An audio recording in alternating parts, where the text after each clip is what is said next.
새해를 맞아서 큐티도 마태복음을 또 시작했기 때문에 그 마태복음 1장 1절을 중심으로 그 단락, 족보의 단락을 나누겠습니다.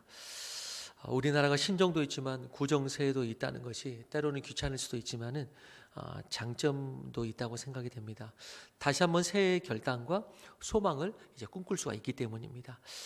구정새해를 맞아서 이렇게 새 날, 새해, 새 역사를 시작하면서 어떤 문장으로 어떠한 고백과 선포로 시작하면 좋을까?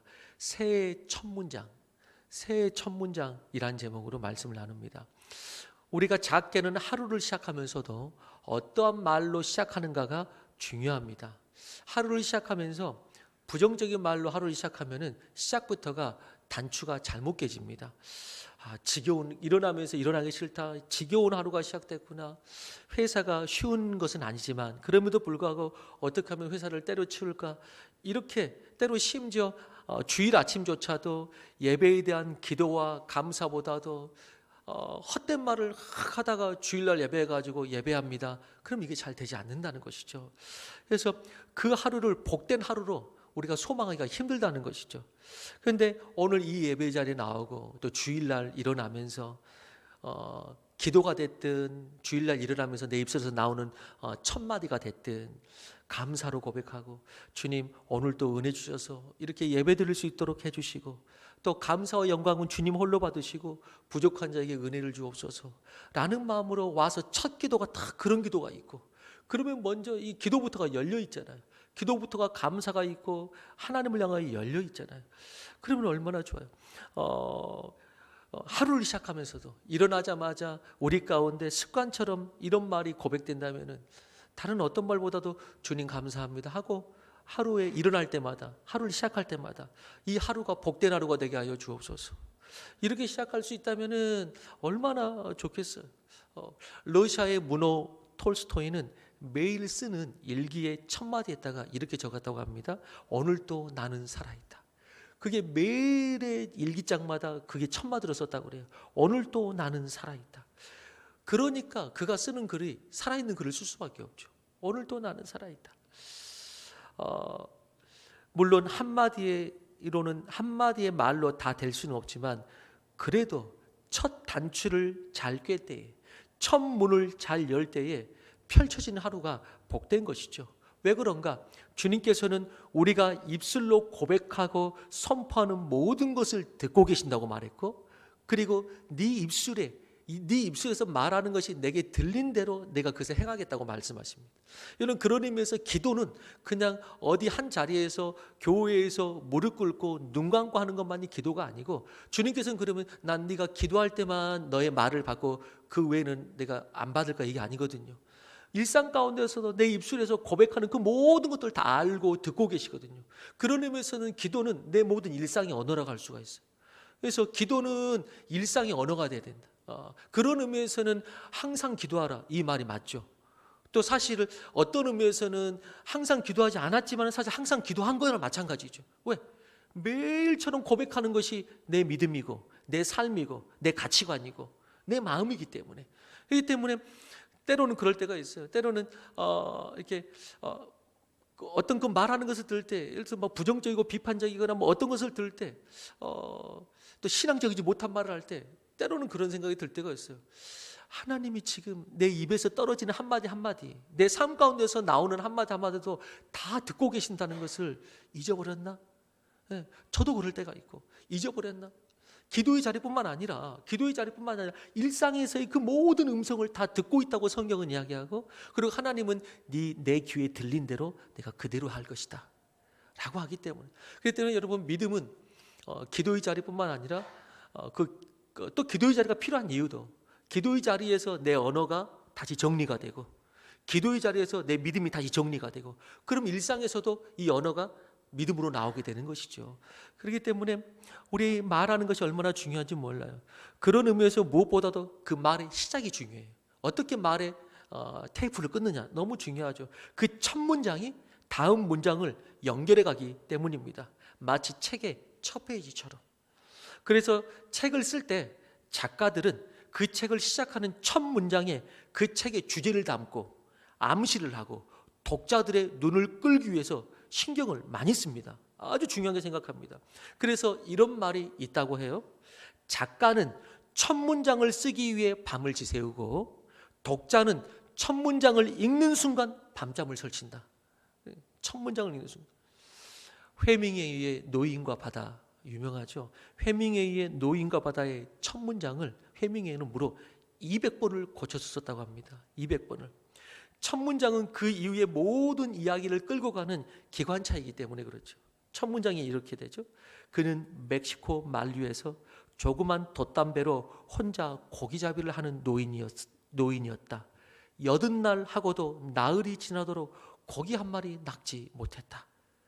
이제 여기서 뭔가 큰 일이 벌어질 것 같은 이제 일이 암시하고 있는 것입니다.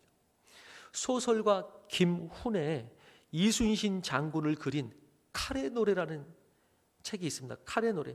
현대 문학의 백미라고 이야기합니다. 여러분, 김훈은 첫 문장을 이렇게 썼습니다. 버려진 섬마다 꽃이 피었다, 이렇게 썼습니다. 버려진 섬마다 꽃이 피었다.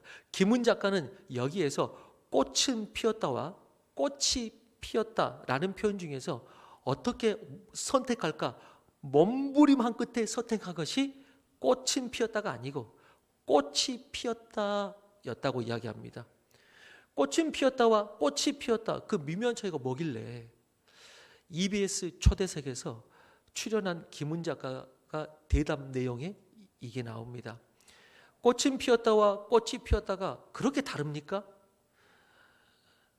김훈 작가가 말합니다. 그렇습니다. 꽃은 피었다는, 말하자면 꽃은 피었다는 정세의 세계고, 꽃은 피었다, 정세의 세계고, 꽃이 피었다는 사실의 세계인 것이죠. 꽃이 피었다는, 이제 꽃이 핀 사실을 객관적으로 말하는 것이고, 꽃은 피었다는 그것을 들여다보는 사람의 주관적 정서가 개입된 것입니다. 만약 꽃도 피었다 하면은 정서가 더 많이 개입된 것이죠. 제가 쓰고자 하는 것은 사실의 세계에 가까이 다가가려고 하는 것입니다. 정서를 배제한 사실의 세계에 접근해야만 글이 깔끔해지고 그 글로서의 힘을 갖게 되는 것 아닌가 생각을 합니다. 그는 이순신 장군의 이 책을 쓰면서 사실의 책을 쓰기 위해서 꽃은 피었다가 아니고 꽃이 피었다. 그래서 그 한마디에서 이 책을 쓰고자 하는 그의 목적, 그가 나타내고자 하는 그걸 다 드러내길 원했던 것입니다. 그래서 꽃은 피었다가 아니라 꽃이 피었다로 선택했고, 작가는 이 한 끗 차이에서 혼을 싣고자 한 것입니다. 그렇게 명작일수록 첫 문장에 예언이 담겨 있고 결과와 맞아떨어지게 되어 있습니다. 그런 의미에서 어떤 첫 문장도 성경의 첫 문장과는 비교할 수가 없습니다.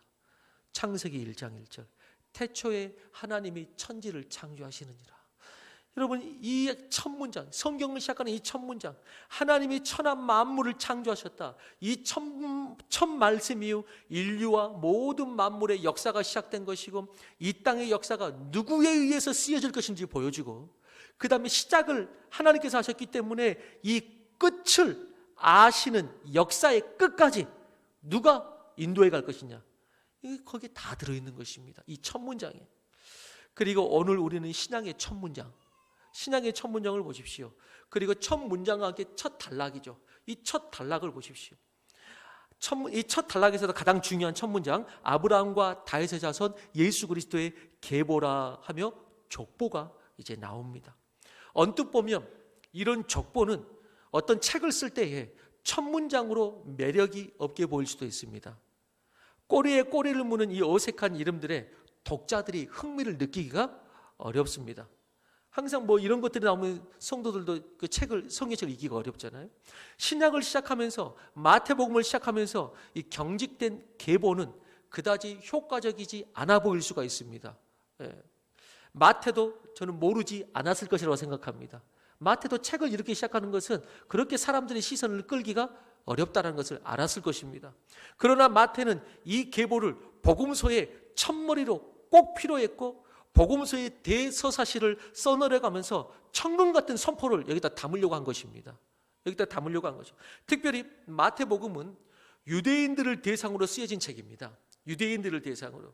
그렇기 때문에 더욱 중요하게 예수 그리스도가 유대인의 이 계열 속에서 나왔다는 것을 나타내기 위해서 족보를 썼고, 그렇기 때문에 이 족보를 쓴 것인데, 여러분 신약에 보면은 족보가 공관복음서에 여기하고 또 한 군데가 족보가 또 나옵니다. 그게 누가복음에 족보가 나옵니다. 누가복음에 또 나오는데, 누가복음은 이방인들을 향해 쓰여졌거든요. 이방인들을 향해 누가복음이 쓰여졌어요. 그렇기 때문에 족보가 같은 이름도 있고 조금 다른 이름도 있지만은 중요하게 유대인들을 위한 족보인 마태복음과 이방인들을 위한 족보인 누가복음에서는 중요한 차이가 한 가지가 있는데, 그게 뭐냐면은 누가복음에 쓰여진 족보는 오름차순으로 기록이 되어 있습니다. 오름차순. 다시 말해서 예수부터 출발해서 그 위에 누구요, 그 위에 누구요, 그 위에 누구요. 그래서 그 족보의, 누가복음의 족보의 마지막 구절만 제가 읽어보면, 그 위는 에노스요, 그 위는 셋이요, 그 위는 아담이요, 그 위는 하나님이시라, 이렇게 족보가 끝납니다. 이런 식으로 올라가서 누구에게까지 가냐면 이스라엘 족보를 넘어서서, 유대의 족보를 넘어서서 인류의 조상 아담까지 족보가 올라가고, 그리고 그 위에 우리는 다 하나님에게서 난 자들이라고 거기까지 올라갑니다. 왜? 이방인에게 쓰여졌기 때문에 예수는 유대 민족만을 위한 것이 아니라 결국 우리 모두가 아담의 후손이며 하나님의 자손에 있고, 예수는 그렇기 때문에 온 민족을 위해서 온 것이다 라는 것을 강조하기 위해서 유대인의 구원자가 아니라 예수는 둘째 아담으로서 우리 모두를 구원하시는 분이라는 것을 나타내기 위해서 아담과 하나님까지 위로 올라가는 것입니다. 그런데 마태복음은 아브라함부터 출발합니다. 유대인에게 쓰여졌고 유대인의 족보를 말하기 때문에 아브라함도 출발하고 이제 특징이 내림차순으로 기록이 됩니다. 누구를 낳고 유대인들을 향해 쓰여졌기 때문에 예수님이 아브라함과 다윗의 자손임을 강조하는 것입니다. 그래서 마태복음에서는 다른 복음서보다 구약 성경의 내용을 많이 이용합니다. 왜? 이 역사가 이스라엘의 역사임을 또 더 밝히기 위해서. 그래서 선지자들의 예언이 많이 사용이 됩니다. 다른 복음서보다. 물론 그렇다고 유대인만을 위한 책은 아닙니다. 그 강조점은 있지만 동시에 우리 모두에게 이제 쓰여진 책이죠. 아무튼 이러한 족보는 책을 시작함에 있어 흥미를 일으키기 어려운 단락일 수 있지만, 내용일 수 있지만, 마태는 이 중요한 내용과 이 족보의 단락을 쓰면서 그 첫 문장으로 특별히 아브라함과 다윗의 자손 예수 그리스도의 계보라, 이 한 문장을 마태복음의 신약의 첫 문장으로 시작합니다. 얼마나 중요한가. 여러분, 왜 이 말씀이 천금 같은 복음서의 첫 문장이 됩니까? 지나온 이스라엘의 모든 역사를 예수로 결론내는 것입니다. 지난 모든 역사의 결론을 예수는. 그래서 이스라엘의 계보는 아브라함의 계보라 이렇게 말하지 않습니다. 마태복음 첫 문장에 아브라함의 계보라, 혹은 유대의 역사 가운데 특별히 중요한 인물을 뽑아가지고 누구의 계보라 이렇게 하지 않고 예수의 계보라 이렇게 이야기합니다. 예수 그리스도의 계보라고 선포합니다. 지나온 모든 선진들의 역사를 예수를 통해서 봐야 된다는 것입니다. 예수를 통해서 봐야 된다는 것이에요. 세상의 역사는 그 가문을 보고 그를 보지만은, 여러분, 예수 그리스도는 예수를 보고 그 지나온 역사를 보는 것입니다. 그럴 때 제대로 파악이 돼요. 이것은 우리가 구약을 보고 해석하는 중요한 열쇠입니다. 예수를 보고 구약이 그래서 이런 일이 있었고 이런 뜻이 담겼구나, 구약을 보는 것입니다. 그래서 아브라함을 통해서 예수를 보는 것이 아니라 예수를 통해서 아브라함을 보고 예수를 통해서 구약의 이야기들을 보는 것입니다. 그러면 이제 바르게 해석이 되는 것입니다. 바르게 해석이 되는.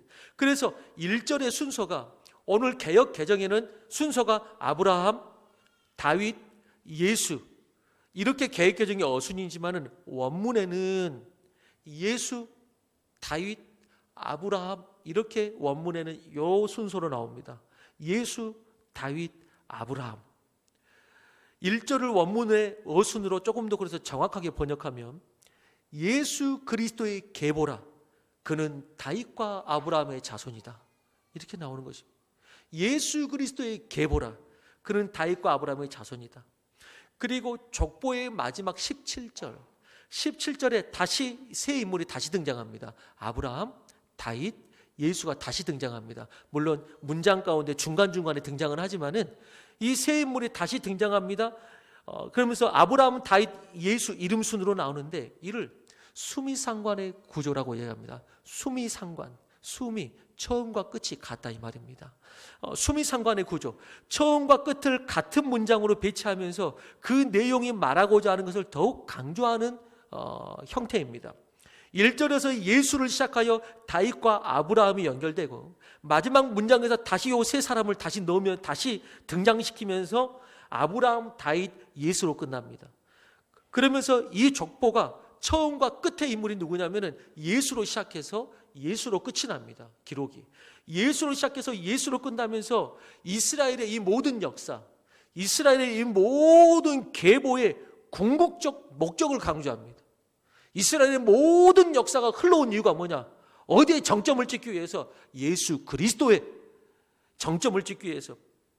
이에 대해서 메시지 성경에서 유진 피터스는 마태복음 서문을 이렇게 기록했습니다. 마태복음 서문에서 예수의 이야기는 예수로 시작하는 것이 아니다.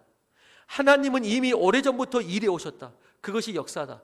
창세전부터 시작되어 면면이 이어져 온 모든 이야기가 결집이 되어 최종 모습으로 드러낸 것이 예수다. 이렇게 마태복음의 서론을 이야기한 것입니다. 최종 모습으로. 그러므로 우리는 구약에서부터 면면이 흘러오는 이 예수의 그림자와 구속의 역사를 볼 수 있어야 됩니다. 그렇기 때문에 우리는 구약에서 예수를 봅니다. 그걸 봐야 합니다.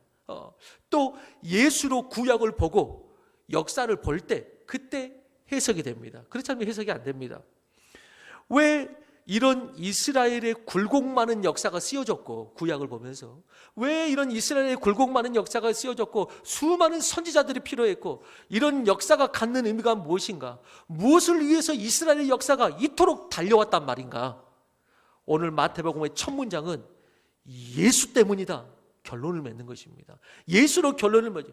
동시에 지난 구약의 역사를 예수로 결론을 맺고 동시에 이 결론은 신약의 새로운 은혜의 시대, 구원의 시대를 출발하는 또 출발점이 됩니다. 출발점이 됩니다. 그래서 BC와 AD, BC를 결론 짓고 AD를 출발하는, 그래서 이스라엘과 세계 역사의 중심 결론에다가 예수를 넣는 것입니다.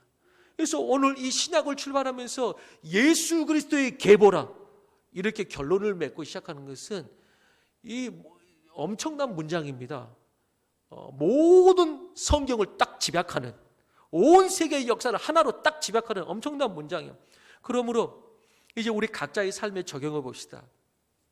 구정세일을 어떤 첫 문장으로 시작할까? 우리도 내 삶의 새로운 이 시점에서 어떤 내 삶의 첫 문장을 쓸까? 어떤 문장으로?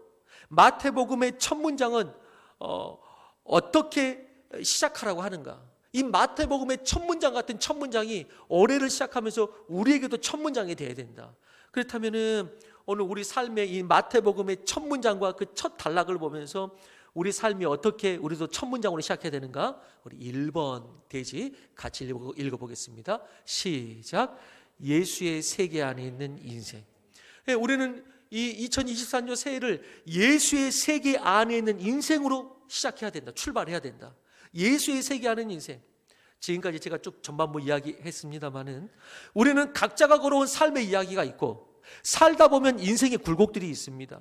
그 모든 사람들, 만났던 사람들, 아니 심지어는 우리의 아버지 그 위에 할아버지 그 위에 그 모든 사람들, 내 인생 가운데도 살아왔던 그 사건들, 만났던 사람들, 지나온 시간들, 나의 역사들을 통해서 우리가 맺어야 될 결론이 뭔가? 지나온 시간들을 통해서, 내 삶에 지나온 시간들을 통해서 예수를 만나는 것, 예수로 결론을 맺는 것, 합력하여 선을 이룬다는 게 뭐예요? 합력하여 내 삶의 모든 지나온 시간을 통해서 합력하여 선을 이루는 것이 결국 선하신 예수로 결론을 맺는 것이, 그것이 우리에게 필요해요. 나의 지나온 만만치 않은 삶을 살아오면서 각자의 다 스토리가 있는데 마치 오늘 보는 이스라엘의 이 스토리처럼, 족보의 스토리처럼 우리 각자의 스토리들이 다 있는데 이 만만치 않은 스토리의 삶을 살아가면서 수많은 일들과 만남과 그리고 이제 앞으로 벌어질 일들까지 그 삶 속에서 결국 나를 부르시는 예수로 결론이 나야 한다는 것입니다. 그것이 오늘 신약 첫 구절이 새 시대를 시작하면서 우리가 새해를 시작하면서 우리에게 적용하는 그런 적용이에요. 예수로 결론이 나는. 그래서 지나온 세월을 예수로 결론을 맺고 예수로 시작하는 신약의 첫 문장처럼 구정 새해를 시작하며 예수로 결론을 맺고 이제 예수로 새로운 삶을 시작하는 것입니다. 그게 신약의 첫 문장이에요. 저는 그런 의미에서 개역 개정에서는 예수 그리스도의 계보라 이렇게 나왔지만 예전 개역 한글에서 썼던 표현을 저는 더 좋아합니다. 예전 개역 한글에서는 예수 그리스도의 계보라 해서 계보라고 말하지 않고 예수 그리스도의 세계라 이렇게 이야기합니다. 예수 그리스도의 세계라고 표현했어요. 올해를 시작하며 예수 그리스도의 세계를 선포하고 그 안에 내 인생의 역사가 있음을 선포하며 시작하는 우리가 되기를 바라는 것입니다. 올 2023년도를 시작하면서 예수 그리스도의 세계라 이러면서 내 인생이 그 안에 있음을 선포해야지 그냥 내 세계라 이렇게 시작하면 안 된다 이 말입니다. 내 인생이라 이렇게 시작하면 안 된다 이 말입니다. 예수 그리스도의 세계라 이 선포로 신약을 출발했던 것처럼 우리의 새로운 올 한 해도 출발하기를 바랍니다. 두 번째 대지입니다. 같이 읽겠습니다. 시작. 예수의 언약 안에 있는 인생. 두 번째는 새해를 출발하며 예수의 언약 안에 있는 인생으로 출발하라는 것입니다. 오늘 본문의 수많은 이름들 중에서 그 첫 문장에서 그 중간중간에 이름도 나오지만은 믿음의 조상이요 선지자의 대표 주자가 아브라함이고 왕의 대표 주자가 다윗인데 첫 문장에서 이 두 사람은 또 특별히 빼가지고 기록합니다.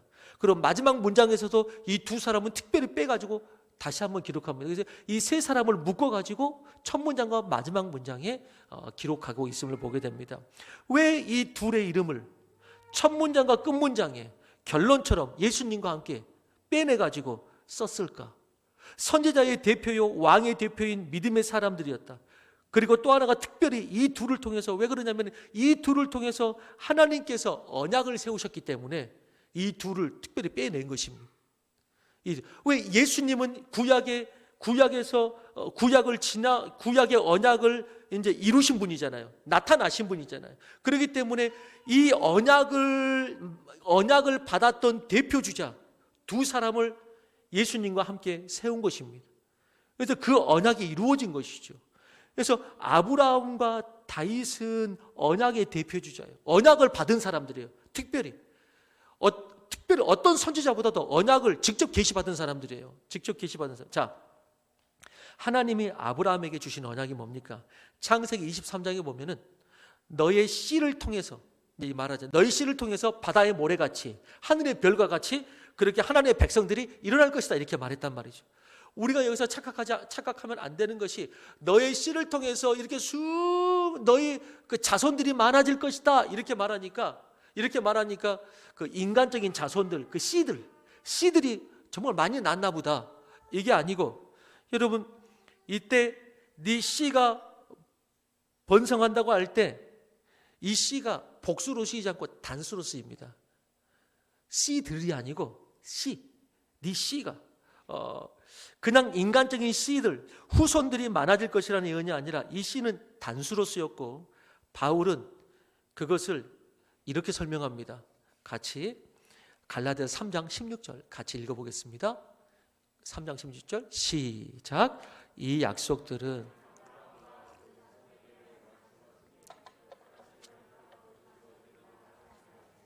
오직 한 사람을 가리켜 네 자손이라 하셨으니 곧 그리스도라.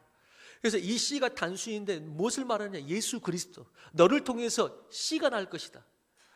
그거는 수많은 씨들이 아니고 인간의 자손 본창이 아니고 예수 그리스도가 나올 것이다. 그리고 그 예수를 통해서 수많은 믿음의 백성들이 이제 하늘의 뭇별과 같이 많아지는 것이죠.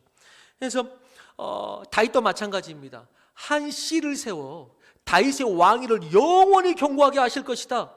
그런데 다윗은 죽었습니다. 그리고 그 나라와 왕위도 지금은 없습니다. 그러면 영원히 경고하게 설 왕이 누굽니까? 다윗의 후손으로 예수 그리스도 그분을 말하는 것입니다. 영원한 왕으로 보좌에 앉으신 예수님. 그래서 여러분 오늘 계보는 구약에 약속하신 그 씨 예수님이 오셨다는 것이죠. 그래서 올해에도 그래서 우리에게 적용해 봅니다. 예수의 이 언약 안에 있는 인생, 올해에도 성경에 약속하신 말씀들, 말씀을 성경에서 때로는 그 씨라고 말하거든요. 씨의 비유로 말할 때 말씀이 씨다 이렇게 말하잖아요. 성경에 약속하신 그 씨 말씀들을 내 말씀으로 받고 믿음으로 사는 한 해가 되기를 바라는 것입니다. 하나님의 말씀이 내 삶 속에 그 언약이 이루어지는 한 해, 그것이 바로 오늘 신약의 첫 문장에서 보는 것입니다. 구하라 구할 것이요, 찾으라 찾을 것이요, 두드리라 열릴 것이라는 기도응답의 말씀들이 있고, 병든 자에게 손을 얹은 즉 나으리라는 치유의 말씀들도 있고, 마귀를 대적하라 그러면 너희를 피하리라는 영적 전쟁의 승리의 말씀들도 있고, 믿는 자에게 성령의 권능을 주시겠다는 능력의 말씀도 있고, 내가 반드시 너에게 복을 주어 복 주고 복 주며 너를 번성하게 하고 번성하게 하리라, 아브라함의 복을 약속하셨던 말씀도 있고, 이 약속의 말씀들을 붙잡고 그 말씀들이 이루어지고 성취되는 그런 새해가 되기를 원하는 것입니다. 그래서 오늘 이 말씀을 통해서, 이 신약의 첫 문장을 통해서 아브라함과 다윗의 계보라, 예수는 아브라함과 다윗의 계보라, 무슨 뜻이라고요? 언약의 열매가 나타났다. 언약의 열매가, 우리가 새해 가운데 하나님의 약속의 말씀을 붙들러서 그 약속의 말씀이 성취되는 새해가 되기를 축복합니다. 마지막 우리는 무엇을 볼 수 있습니까? 3번 대지 같이 읽습니다. 시작. 예수의 은혜 안에 있는 인생. 우리가 새해를 출발하면서 예수의 은혜 안에 있는 인생으로 이제 시작하는 것이 중요합니다. 여러분, 우리는 이 계보에 나오는 사람들의 이름을 보면서 단순한 생물학적인 족보가 아니라 은혜의 족보임을 봅니다. 이 계보 자체를 보면서 은혜의 족보다, 이거는 은혜의 족보다. 왜? 이 족보 안에는 왕도 있지만 천한 직업도 있고, 부자도 가난한 자도 있고, 유대인도 있지만 이방인도 있습니다. 여러분, 유대인들이 자신들의 족보를 쓸 때 넣지 않는 대상이 있습니다. 그거는 넣을 수도 없고, 이방인과 여자는 넣지도 않고 넣을 수도 없습니다. 그런데 오늘 족보에는 유대인도 있고 이방인도 있고, 그리고 여자의 이름들도 들어가 있는 것입니다. 이를 보면서 우리는 예수 그리스도의 족보가 모르겠어요. 유대인이 보면은 무슨 이런 족보가 이렇게 마치 이렇게 그냥 난잡하고 마치 정통성이 없는 것처럼, 그렇지만은 예수님의 족보는 은혜의 족보입니다. 은혜의 족보. 가난한 자나 부한 자나 왕이나 천한 자나 유대인이나 이방인이나 남자나 여자나 모두가 들어와 있는 것입니다. 그리고 지금도 이 예수 그리스도의 이 계보, 족보는, 여러분 오늘 성경 마태복음에 쓰여진 족보가 여러분 계속 쓰여지고 있겠습니까? 아니면 이제 성경 여기서 족보가 멈췄습니까? 여러분, 지금도 족보는 계속 쓰여지고 있습니다. 이 책에 기록된 신약까지, 예수님이 계실 때까지는 여기서 멈췄지만 구약까지의 족보가 나와 있지만은 이제 신약부터의 족보, 예수 그리스도 이후에 족보는 어디에 쓰이고 있습니까? 여러분, 예수 그리스도의 족보는 계속 쓰이고 있고, 지금은 천국의 생명록에 계속해서 기록되고 있습니다. 이 족보가 천국의 생명록에 계속해서 기록되고 있어요. 예수님은 이 생명록에, 천국의 생명록에 기록된 족보도 구약의 족보에 이렇게 보여주신 것처럼 예수님 이후의 족보에도 남자도 있고 여자도 있고, 높은 자나 낮은 자나 부자나 가난한 자나 유대인이나 이방인이나 모든 자들이 다 기록되어 있습니다. 다 기록되어 있어요. 갈라디아서 3장 28, 29절에 그렇게 말하고 있는 것입니다. 같이 읽어봅니다. 시작. 너희는 유대인이나 헬라인이나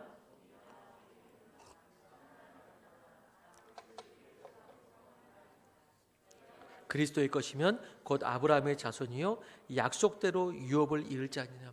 네, 신학의 족보를 그대로 말해주고 있습니다. 유대인이나 헬라인이나 종이나 자유자나 남자나 여자나 모두가 다 그리스도의 유업을 이을 자, 그리스도의 족보 안에 있는 자, 그리스도의 영적 계보라고 성경은 이야기하고 있는 것입니다.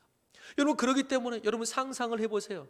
지금 보는 이 마태복음 1장 그 1절의 이 계보를 보면은 이 계보에 마치 내게 나하고 먼 것처럼 느껴질 수도 있겠지만, 여러분 여기에 이 성경에 기록되어 있는데, 이 성경에 기록되어 있는데 내 이름이 들어가 있다고 생각해 보세요. 내 이름이, 우리가 다 보는 성경에 내 이름이 지금 들어가 있다. 여러분, 그거 놀라운 일 아니에요? 그거 엄청나게 놀라운 일입니다. 지금 생명력에 기록되어 있다니까 별 감동이 없는데, 여러분 여기에 지금 내 이름이 기록되고 생각해 봐요. 아브라함과 다윗과 뭐 여호사밧과 요시야와 갑자기 최용대와 요셉과 마리아와 여기에 내 이름이 들어가 있다고 생각해 보세요. 이 성경책 안에. 근데 천국에 또 생명록 성경책 또 한 권 있거든요. 근데 거기에 이 명단 가운데 이름이 들어가 있다고 생각해 보세요. 실제로 이 책에 내 이름이 들어가 있다고 생각해 보세요. 얼마나 놀라운 일입니까 이게. 이게 보통 놀라운 일이 아닙니다. 내 영적인 족보, 내 소속이 그리스도의 계보 안에 있습니다. 지금 이건 남의 족보가 아니고 이 족보에 내가 다 연결되어 있는 것이죠. 이 한 해를 시작하며 예수 그리스도 안에서 내가 하나님의 자녀다 이겁니다. 주님의 계보 안에 있는, 가족 안에 있는, 내가 예수 그리스도 안에서 하나님의 자녀로서 이 한 해를 시작하는 것입니다. 오늘 수많은 계보를 적으면서 예수님께서는 수많은 계보를 드러내시면서 이제 예수 그리스도의 신약의 복음은 너희 모든 자가 구원받을 수 있다고 말하는 것입니다. 얼마나 중요한 내용을 담고 있는지 모릅니다. 제가 말씀을 시작하면서 서두에 책의 첫 문장이 얼마나 중요한가를 이야기했습니다. 책의 첫 문장이 얼마나 중요한가를 이야기하며 신약의 지금 첫 문장을 보았는데, 베르나르 키린이 저서에 첫 문장을 못 쓰는 남자라는 책이 있습니다. 첫 문장을 못 쓰는 남자. 주인공 굴드는 제목 그대로 첫 문장을 쓰지 못하는 작가 지망생입니다. 수많은 고민 끝에 작가가 되기로 결심하고 수년 전부터 구상했던 책을 쓰기로 마음먹는 순간, 그는 자신이 첫 문장을 쓸 수 없다는 사실을 깨닫습니다. 첫 문장을 쓸 수 없다. 그러면서 책에 이렇게 말합니다. 첫 문장, 그것이 문제였다. 수년 전부터 구상해왔던 책을 쓰기로 결심한 날, 굴두가 고민한 건 바로 그것이었다. 중략하고 그가 앞으로 써나가게 될 모든 것은 바로 그 첫 문장에서 비롯될 것이고, 따라서 첫 문장을 잘못 시작했다가는 책 전체가 망가져버릴 게 틀림없었다. 또 중략하고, 굴두는 하루 온종일 첫 단어를 추격했다. 마치 그 단어들이 꾀바르고 교활한 짐승인 것처럼 그것들과 무자비한 싸움을 시작해야 한다는 불안감을 느꼈다. 그가 앞으로 써 나가게 될 모든 것은 바로 그 첫 문장에서 비롯될 것이라는 중압감에 허투루 시작할 수 없고 전쟁처럼 그 첫 단어를 찾았다는 것입니다. 전쟁처럼. 이에 굴두는 완벽한 첫 문장을 찾느라 좀처럼 책을 쓰지 못하는 남자. 이것이 작가 지망생 굴두의 고민만은 아닙니다. 우리의 고민이기도 하고 삶의 이야기를 써나가는 우리 모두에게 꼭 필요한 부분입니다. 우리 모두에게 새해의 첫 문장을 어떻게 쓸 것인가. 아니, 새해뿐만 아니고 내 삶에 뭔가를 시작하려고 하는 시즌에, 그 시즌에, 아니 아까도 말씀드렸던 것처럼 그냥 오늘 하루 시작하면서 일주일 시작하는 오늘 같은 주일날 나는 첫 문장을 어떻게 쓸 것인가. 너무나도 중요하죠. 이 첫 문장이 어그러지면은 모든 것이 어그러지는 것입니다. 여러분들 결혼의 첫 문장을 어떻게 쓰셨나요? 얼마나 중요한지 몰라요. 결혼의 첫 문장. 결혼은 인생의 중요한 시점이에요. 첫 문장이잖아요. 그 결혼의 첫 문장을 믿는 자와 연합하고 주님 안에서 그 거룩한 연합과 축복 속에서 시작한 첫 문장과 믿지 않는 자와 멍에를 같이 할 때의 첫 문장은, 이거는 그냥 조금 다른 것이 아니고 이거 완전히 다른 것입니다. 오늘 하루를 시작하면서 여전히 기도하면서 주님께 감사하면서 시작한 사람과 그렇지 않는 사람은 겉보기에는 그냥 그래도 다 자기 살 대로 사는 거 아니야? 이렇게 느낄지도 모르겠지만은 하나님 보시기에는 또 나중에 하나님 앞에 갔을 때 영적인 결과로는 그럼 완전히 다른 것입니다. 두 삶은 직장에 들어갈 때 첫 문장, 직장에 들어갈 때 첫 문장 어떻게 써요? 어떻게 써? 예수 그리스도의 세계라 이러면서 그 직장의 세계에 출발하십니까?